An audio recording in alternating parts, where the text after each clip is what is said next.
If you look at European weapons from the Middle Ages, you see brute force.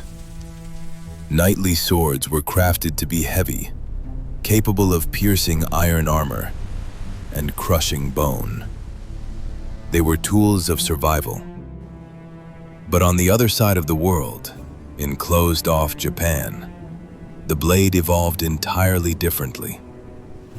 For the Japanese warrior, a sword wasn't just a piece of iron. It was a divine artifact, a work of art, his soul. The samurai sword, or katana, is a paradox. It possesses razor sharpness and the hardness of a diamond, yet it is flexible and unbreakable. It can cut a man in half with a single swing, but its creation requires weeks of meditative, almost masterful labor. Today, we'll travel back centuries. We'll learn how enemy invasions forced the Japanese to reshape steel, why blacksmiths were considered magicians, and how Japanese swords were tested on living people. Get ready. This is the story of the most advanced bladed weapon in human history. The legend of the katana begins long before the curved blade we know today. Until the 8th century, the Japanese hadn't invented anything of their own.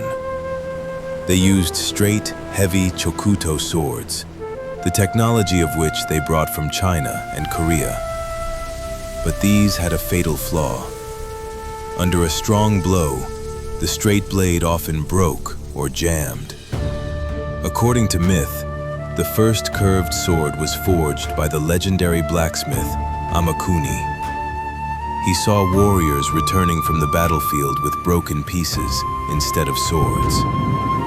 Locked in his forge for a month, he forged the tachi, a long sword with a gentle curve. This curve allowed the blade to not just cut, but slice upon impact, making it ideal for warriors fighting on horseback.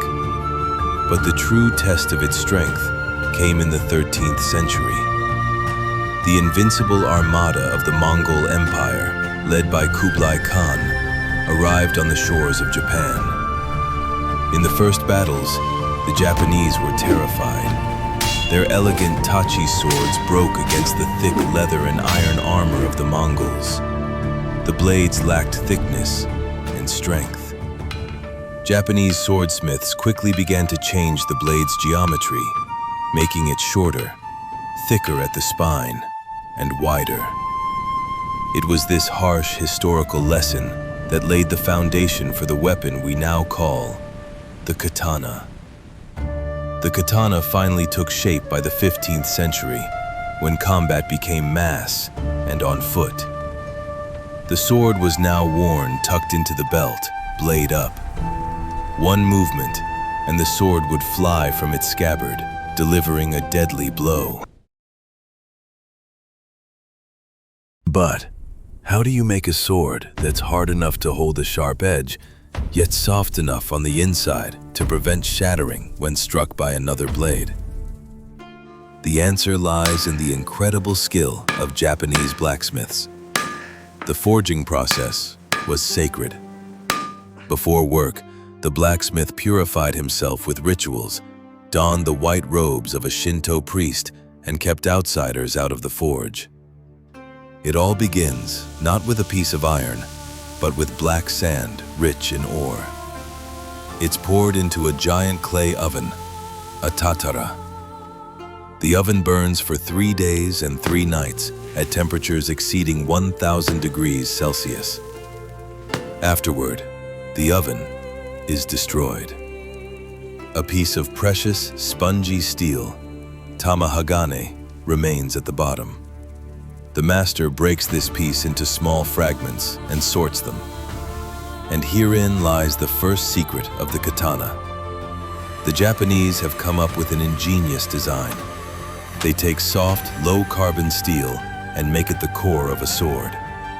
Then, they wrap it in hard, high-carbon steel, like a hot dog in dough. The soft core prevents the sword from breaking, and the hard shell allows it to be sharpened to a razor's edge. To remove impurities from the metal, the blacksmith heats the block, flattens it, and folds it in half. This process is repeated 15 to 20 times. The resulting blade consists of millions of microscopic layers of steel. But the most fascinating stage is the tempering. The master coats the blade with a special paste made of clay, ash, and sand. On the back of the sword, the clay layer is thick, while on the blade, it's almost transparent. The sword is heated and then suddenly plunged into water. Due to the temperature difference, the sword literally bends, right there in the water. Where the clay was thin, the steel crystallizes and becomes as hard as diamond. And at the edge of the hardening process, the hamon appears, that legendary wavy pattern, reminiscent of sea foam or mountains. When the blacksmith finishes his work, the sword is not yet finished. It looks like a gray, rough piece of metal. The sword is passed to another craftsman, a polisher, or togishi. Polishing a samurai sword takes up to 3 to 4 weeks of daily labor. The craftsman uses a series of water stones of varying grit sizes, gradually moving on to stones the size of a grain of rice, which he holds with his fingertips. It is the polisher who reveals the blade's true beauty, its layered structure, and hamon pattern. One false move, and the sword's geometry will be ruined forever. But how can one test the forging quality of a sword? A gruesome ritual, tameshigiri, the trial by cutting, was used for this purpose. In times of peace, swords were tested on tightly rolled straw mats soaked in water. Their density is roughly equivalent to that of a human neck or limb. But in ancient times, things were more severe. Swords were tested on the bodies of executed criminals. Sometimes, bodies were tied together in 2s or 3s. If a blade severed several bodies with a single blow, the master would proudly carve the characters, "Cut through 3 bodies at the hip," onto the hidden part of the sword, the tang. Such swords were worth fortunes. The sword was ready, but it needed to be dressed. The sword's mounting, the koshire, was also a work of art. The handle was covered in the pimply hide of a giant stingray to prevent hands from slipping in the blood, and tightly bound with silk cord. The sword's guard, the tsuba, was decorated with gold and silver. Since the 16th century, when commoners were forbidden to bear arms, the katana became a symbol of absolute power. Samurai carried 2 swords, a long katana and a short wakizashi. This set was called a daisho. The short sword always remained with the samurai, even when entering someone else's home, and it was with it that they committed ritual suicide, seppuku, to wash away the shame. The code of Bushido stated, "The sword is the soul of a warrior." To touch another man's sword without permission was a mortal insult. An accidental clash of scabbard against scabbard on the street could result in an immediate duel to the death. But nothing lasts forever. In 1868, the Meiji Restoration began in Japan. The country opened its borders and began rapidly modernizing. In 1876, the emperor issued the Hitorei Edict, strictly prohibiting the public wearing of swords by anyone except police and military personnel.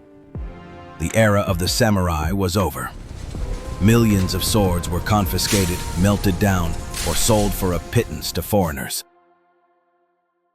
The ban on wearing them failed to destroy the soul of the Japanese sword. True, today they no longer spill blood on the battlefield, but the art of creating them lives on. Licensed swordsmiths still work in Japan, crafting swords using the same millennia-old techniques, passing down secrets from father to son. The katana has gone down in history not just as the most deadly weapon, but as a symbol of incredible discipline, respect for tradition, and the pursuit of absolute perfection. What do you think of the art of samurai sword making? Would you like to hold a real katana in your hands? Share your thoughts in the comments. If you found this historical dive interesting, please give the video a like and subscribe to the channel. Many more amazing stories lie ahead. See you soon.